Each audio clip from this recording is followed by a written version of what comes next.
अभी तक उस दोस्त का मेरे पास फ़ोन नहीं आया है।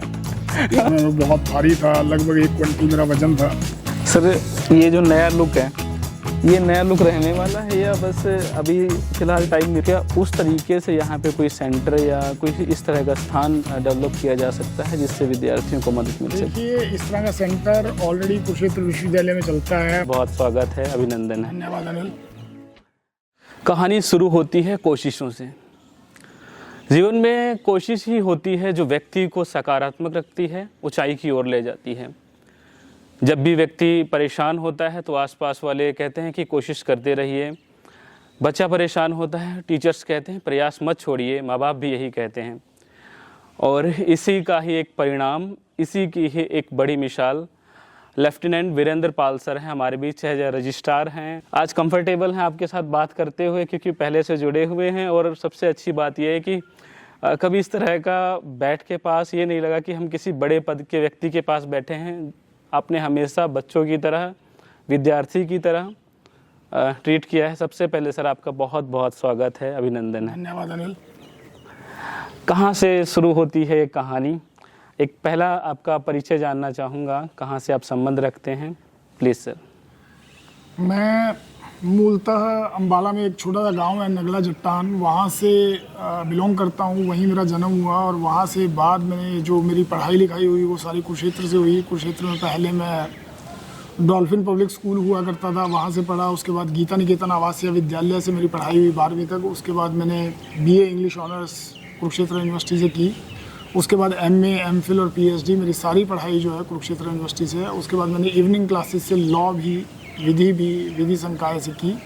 और यहीं पे फिर मेरा पहले मैं गुरु नानक खालसा कॉलेज यमुनानगर में पढ़ाता था। उसके बाद मेरा सिलेक्शन कुरुक्षेत्र यूनिवर्सिटी में हुआ और मैं तब से यहीं लगातार पढ़ा रहा हूँ 2012 से। जी, एक छोटा परिचय आपका हमारे पास आया।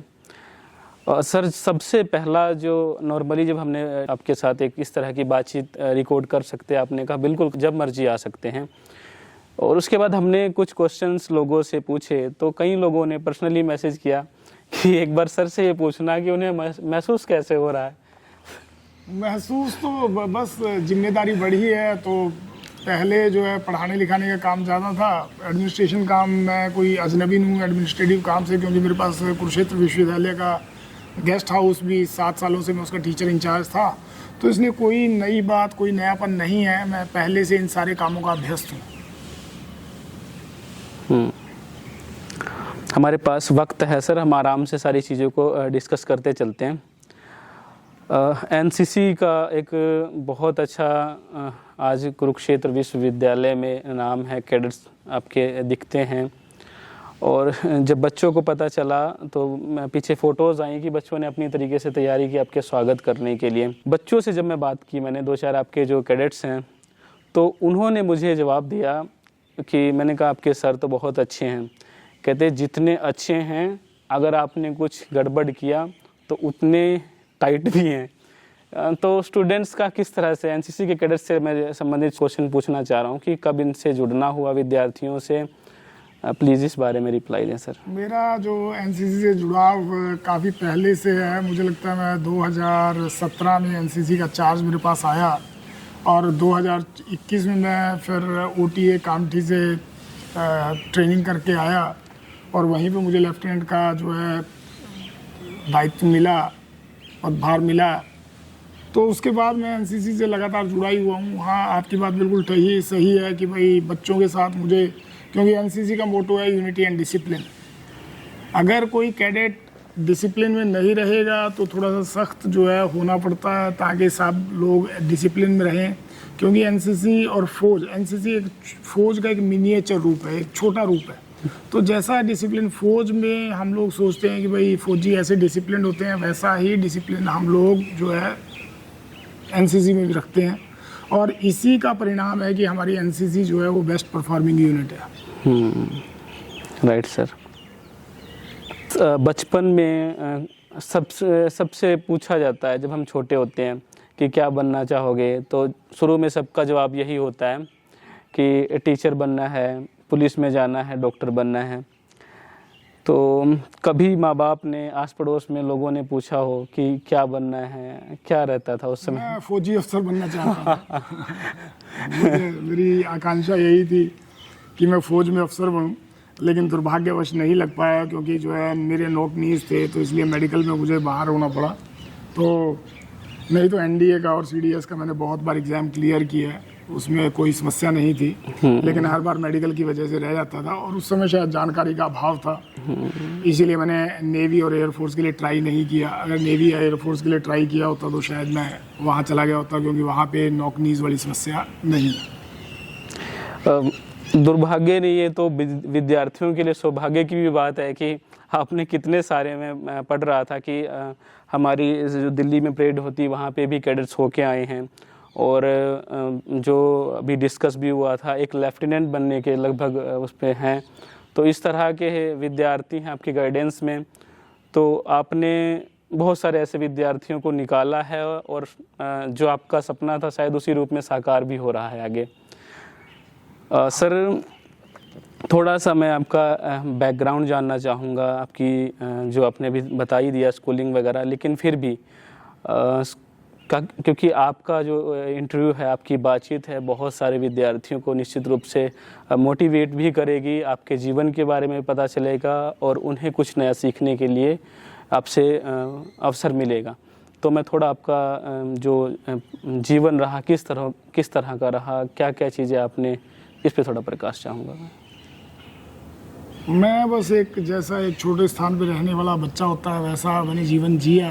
गीता निकेतन में, जैसा ये गीता निकेतन आवासीय विद्यालय उस समय कुरुक्षेत्र का सबसे प्रसिद्ध विश्वविद्यालय था, और वहाँ पे भी डिसिप्लिन की जो शुरुआत हुई, मुझे जो मेरे जीवन के अंदर अनुशासन जो आया वो गीता निकेतन आवासीय विद्यालय से ही आया, क्योंकि वहाँ पे बहुत डिसिप्लिन, बहुत अनुशासन जो है मेंटेन रहता था। और वहीं से मुझे लगता है कि जो मैंने वहाँ से सीखा, उसी की वजह से जो है मैं अपने जीवन में जहाँ आज पहुँचा हूँ वहाँ तक पहुँच पाया। गीता निकेतन आवासीय विद्यालय का नाम लिया, सही है सर, आगे बढ़ते हैं। आज इंटरनेशनल गेस्ट हाउस हमारे कुरुक्षेत्र विश्वविद्यालय में है, और बड़ा वहाँ का खाना फेमस है। जिन विद्यार्थियों को अपने टीचर्स के साथ उक्का दुक्की में मौका मिला होगा, गए होंगे। और मन में मैंने एक साथी से पूछा, उन्होंने कहा कि सर से पूछना, सर ने तो खूब वहाँ दावत की होगी। तो ये थोड़ा सा रहस्य आप बताएं कि गेस्ट हाउस में रहते हुए किस तरह का आपका वहाँ खान पीन रहा, या क्या चीज़ें रही वहाँ की? मैं गेस्ट हाउस में रहते हुए, गेस्ट हाउस में जब बड़ी ही मजबूरी का समय होता था तब मैं वहाँ खाना खाता था, नहीं तो मुझे घर का ही खाना ज़्यादा पसंद है, मैं बाहर का खाना ज़्यादा पसंद नहीं करता। अच्छा, वो आप लोगों के लिए, आप लोगों की उम्र है ऐसा खाना खाने की, बाहर के बच्चों की उम्र होती है ऐसा खाना खाने की। हम लोग अब उस एज से पार जा चुके हैं जहाँ पे ऐसा खाना हमें ज़्यादा पसंद आता हो। सर, यूनिवर्सिटी जो अभी आपने बैक में बोला कि आपके लिए एज ए स्टूडेंट भी आपने इसको देखा है जी। रामनिवास सर से बात हुई, उन्होंने बताया आपके बारे में कि बहुत ही अपने समय में, मतलब कुछ चीज़ें जो होती थी जो एक विद्यार्थी लेवल पे चीज़ें मजाकी होनी चाहिए, वो भी रहता था, लेकिन स्टडी को आपने उसी तरीके से लिया कि भविष्य में अपने आप को एक अच्छा इंसान तो बनाना है। तो मैं ये जानना चाहूँगा, स्टूडेंट रहते हुए क्या अनुभव किया, और स्टूडेंट से उसी विश्वविद्यालय में एक अच्छे पद पे आप बहुत मतलब पहुँचे हैं, तो उस बीच का आपने मतलब क्या अनुभव करते हैं? मेरा अनुभव यही है, जब मैं स्टूडेंट था तब भी मैं बहुत सारी गतिविधियों में एक्टिव रहता था। यूनिवर्सिटी कॉलेज में रहते हुए, उस समय इसका नाम IIHS का नाम यूनिवर्सिटी कॉलेज होता था, तब भी मैं कल्चरल एक्टिविटीज़ में वहाँ काफ़ी एक्टिव था। हमारा जो हरियाणवी नाटक था वो प्रथम आता था, हमारा संस्कृत नाटक था वो प्रथम आता था। तो इन सारी गतिविधियों में, इसके अलावा मैं नेशनल लेवल पे डिबेट्स में गया, स्टेट लेवल पे डिबेट्स में गया, रीजनल लेवल में डिबेट्स में गया, डेक्लेमेशंस में गया। तो मेरा सभी विद्यार्थियों से यही कहना है कि आप केवल पढ़ाई की तरफ ध्यान ना दें, बल्कि अपनी पर्सनैलिटी के सर्वांगीण विकास की तरफ, जिसे बोलते हैं कि भाई पर्सनैलिटी का हर एस्पेक्ट आपका डेवलप्ड होना चाहिए। आप खेल कूद भी करिए, आप अन्य गतिविधियों में भी हिस्सा लीजिए, जिससे आपकी पर्सनैलिटी का सर्वांगीण विकास हो पाए। बिल्कुल सर। और रजिस्ट्रार साहब, ये तो बहुत अच्छी बातें आपने बता दी, लेकिन विद्यार्थी जो हैं, हमारे साथी हैं, वो जानना चाह रहे हैं कि इन अनुभव से भरे शिक्षक के बीच वो बचपन की कुछ चीज़ें या कुछ इस तरह की, किस तरह से आप अपनी लाइफ में मतलब अभी भी मतलब वो जो थोड़ा सा हम इसको इनफॉर्मल भी कह सकते हैं, क्योंकि हर व्यक्ति जितना भी जो चाहे कोई बहुत अच्छा प्रोफेसर है, कोई बहुत अच्छा डॉक्टर है, किसी भी पद पे है, वो अपने आप को इंटरटेन करने के लिए कुछ तरह की गतिविधियाँ कर। परसों मेरे पास एक फ़ोन आया कि सर मैं इस बैंक से बोल रही हूँ, आपको पर्सनल लोन चाहिए क्या? तो मैंने कहा मुझे तो नहीं चाहिए, लेकिन मेरा एक बहुत ख़ास दोस्त है, उसको पर्सनल लोन की आवश्यकता है। तो वो बोली जी उसका नंबर दे दीजिए। मैंने उसका नंबर दे दिया और नाम बता दिया। तो अब अभी तक उस दोस्त का मेरे पास फ़ोन नहीं आया। इतने बहुत मेरे 2 दोस्त हैं बचपन के, वो एक बार कहीं एक के बाल उड़े हुए थे, तो उसने कहीं गए वो कि जी बाल की दवाई चाहिए हमें भी। तो उन्होंने बोला जी ठीक है दवाई तो ले जाओ, आप साथ में अपना फ़ोन नंबर लिखवा दो और अपना नाम बता दो। तो मैं एक दिन सो के उठा तो मेरे पास फ़ोन आया कि जी आप हमारे पास आए थे वहाँ बालों की दवाई लेने के लिए और बताइए आपका कैसा अनुभव रहा बालों की दवाई के साथ। मैंने कहा जी मेरे को तो बहन जी ज़रूरत नहीं, मेरे तो बाल पूरे हैं। तो लेकिन मैं एकदम से समझ गया कि ये काम किसका रहा होगा, ठीक है। तो उसके बाद कहीं भी मैं गाड़ी देखने जाता, जानबूझ के कहीं भी किसी कोचिंग इंस्टीट्यूट में जाता, तो मैं उसी दोस्त का नाम लिखवा के आता। मैंने अपना नाम ये है और नंबर ये है, ठीक है। तो उसके बाद वो आया और बोला भाई माफ़ कर दे, दोबारा तो नंबर कहीं इस तरह की बहुत सारी चीज़ें हैं, हम लोग जो है इंजॉय करते रहते हैं। अभी परसों मेरे पास, परसों नहीं थोड़े दिन पहले मेरे पास फ़ोन आया, जैसे आजकल आप सोच रहे हो डिजिटल अरेस्ट वाला मामला चल रहा है, तो वो नंबर नेपाल का था। उन्होंने मेरे को बोला कि सर आपकी ना मोबाइल बंद होने वाला है। मैंने कहा हो मैं तो डर गया, मेरे को बताओ क्या करना है फिर मुझे। कहते जी हम BSNL से बोल रहे हैं और आपका मोबाइल बंद होने वाला है। मैंने कहा बहन जी मेरे को ये बताओ कि BSNL वाले नेपाल के नंबर से कब से बात करने लगे? तो बोली नहीं वो तो आपकी स्क्रीन में वैसे गड़बड़ी से आ गया होगा, हम बात तो इंडिया से ही कर रहे हैं। मैंने कहा चलो बोल लो क्या करना है। कहते मैं ना आपके अपने अधिकारी के साथ बात करवाते हैं। तो मैंने कहा करवा दो जी, कोई बात नहीं। उन्होंने अपने अधिकारी से बात करवाई। कहते जी आप कौन बोल रहे हैं? मैंने कहा मेरा नाम है आसिम इकबाल। उन्होंने देखा होगा नाम कि भाई नाम तो उसका वीरेंद्र पाल है और ये बोल रहा आसिम इकबाल है, और पहले भी नेपाल के बारे में बात कर रहा, तो वो फ़ोन ही काट गया, उन्होंने मेरे साथ बात ही नहीं की। तो ये भी आज के समय में बहुत ऐसे कॉल्स आती हैं डिजिटल अरेस्ट वाली इस तरह की। तो मतलब ठीक है, you take it easy and you try to enjoy every moment of your life. Sir ये जो नया लुक है, ये नया लुक रहने वाला है या बस अभी फिलहाल टाइम नहीं लग पा रहा है? ये नया लुक नहीं है, ये लुक पहले भी था, बीच में चेंज किया था, लेकिन जो है थोड़ा सा मुझे लगता है रहने वाला है।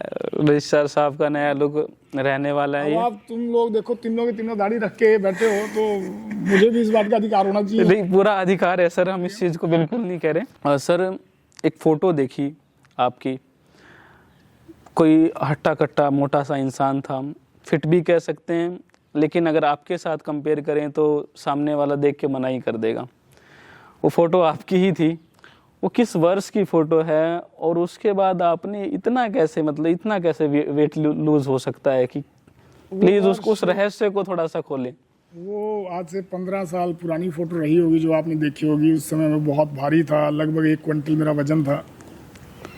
उसके बाद मैंने खाने पीने पे कंट्रोल किया और एक्सरसाइज शुरू की, और बाद में जब मैं OTA गया, ऑफिसर ट्रेनिंग एकेडमी कामटी, उन्होंने 7 किलो मेरा वज़न वहाँ कम कर दिया।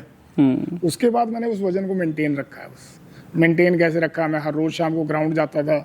अब ग्राउंड नहीं जा पा रहा हूँ क्योंकि हमारा जो है थोड़ा सा मौसम ऐसा है कि इस समय ग्राउंड जाना संभव नहीं हो पाता है। लेकिन मैंने खाने पीने पे कंट्रोल किया हुआ है और वॉकिंग मैं निरंतर करता हूँ। मैंने 10,000 कदमों का लक्ष्य रखा हुआ है और मेरी कोशिश यही रहती है कि 10,000 कदम मैं हर रोज़ कम से कम जरूर चलूँ। बिल्कुल फिट, बुक्स, बहुत सारी चीज़ें आपसे पता ही चल रही हैं सर। और जब हमने इंटरव्यू के साथ साथ बहुत सारे लोगों से बात हुई, नॉन टीचिंग के हमारे जो लोग थे उनसे बात हुई, उनके लिए क्या संदेश है? वो भी काफ़ी सारी एक्सपेक्टेशंस भी हैं और उम्मीद भी है और सबसे ज़्यादा एक खुशी है। तो उनके लिए आप क्या कहना चाहेंगे? आज सुन रहे हैं आप सभी को। मैं उन्हीं में से एक हूँ, आज भी उन्हीं में से एक हूँ जो टीचिंग फ्रेटर्निटी है, नॉन टीचिंग फ्रेटर्निटी है, सब लोग, कई लोगों को मैं तब से जानता हूँ जब मैं यहाँ विद्यार्थी था।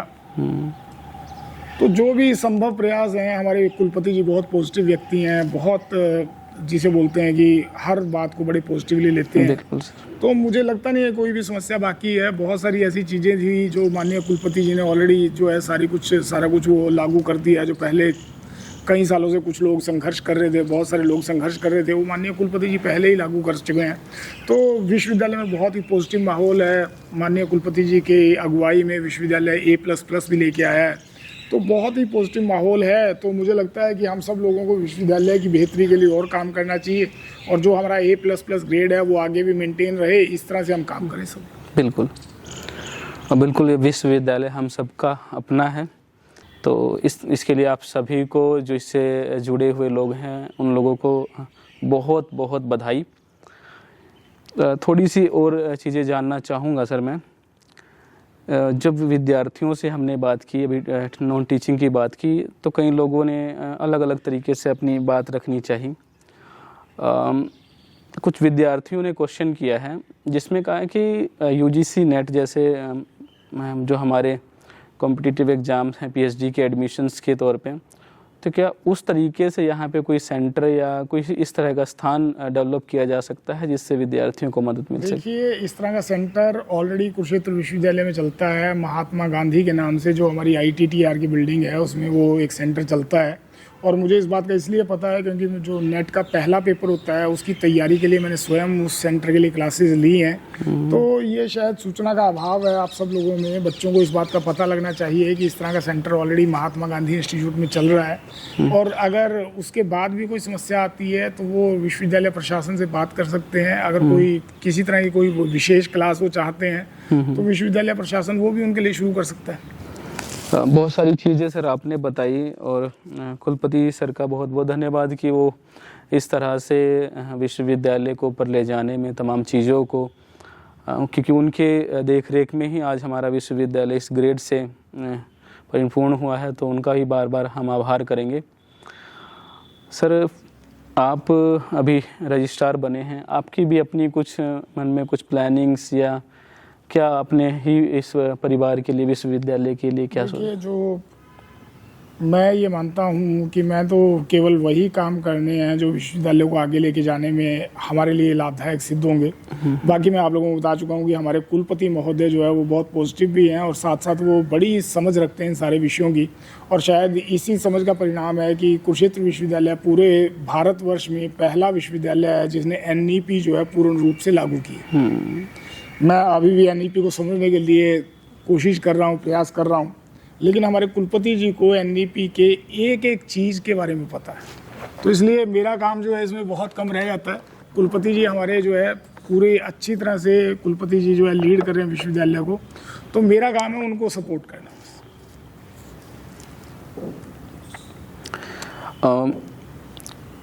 शुरू का जो बिल्कुल स्टार्ट का एक प्रश्न किया था कि कैसा महसूस हो रहा, उससे संबंधित है कि जब आपको पता चला कि आप रजिस्ट्रार के लिए आपको ऑफिस आना है, आपका लेटर आया है माननीय राज्यपाल महोदय की तरफ से, उस तरह की जो भी उस तरह की ओरिजिनल फीलिंग है जो भी था, मैं वो जानना चाह रहा हूँ। बस मेरी फीलिंग ये थी कि अगर माननीय राज्यपाल जी ने, माननीय मुख्यमंत्री जी ने मेरे अंदर ये विश्वास दिखाया है तो मुझे उनके विश्वास पर खरा उतरना।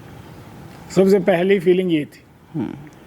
दूसरी फीलिंग ये थी कि अपने दोस्तों को बुलाऊं सबको आगे जो है उनके साथ जो है ज्वाइन करने के लिए जा सकते।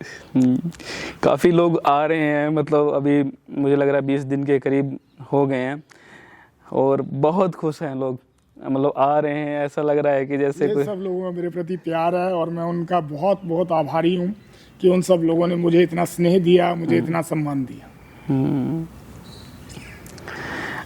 सोशल मीडिया पे देखा मैंने कि जो बहुत सारे लोग हैं फॉरेन में हैं या नहीं आ पाए, वो भी कहीं ना कहीं आपसे जुड़े हुए हैं, अपना स्नेह आपको दे रहे हैं। उन तमाम लोगों के लिए आप किस तरह से उनका आभार व्यक्त करेंगे, क्या कहेंगे? मैं आप सब लोगों को ये संदेश देना चाहूँगा कि मैं आप सब लोगों का बहुत आभारी हूँ कि आप लोगों ने मुझे इतना स्नेह दिया, और साथ ही मुझे गर्व होता है कि मेरे सारे विद्यार्थी मुझसे इतना प्यार करते हैं, और उनका ये प्यार जो है वो परमानेंट है, उनका ये प्यार जो है स्थायी है, और मुझे इसी बात को देख के खुशी होती है कि एज ए शिक्षक मैं कामयाब।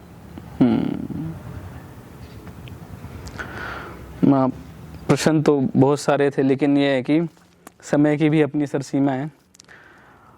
एक अंतिम प्रश्न लेना चाहूँगा मैं। कहीं ना कहीं जो अब इस आप रजिस्ट्रार पद पे आने के बाद वो जो आपकी अपनी सोशल कनेक्टिविटी थी, जैसे लगातार आप विद्यार्थियों से मिलते थे, नॉर्मली बातचीत होती रहती थी, तो कहीं ना कहीं वो गैप किस तरह से आप उसको कवर करेंगे? क्योंकि यहाँ की भी बहुत सारी रिस्पॉन्सिबिलिटीज़ हो ही जाती हैं, उनसे किस तरह?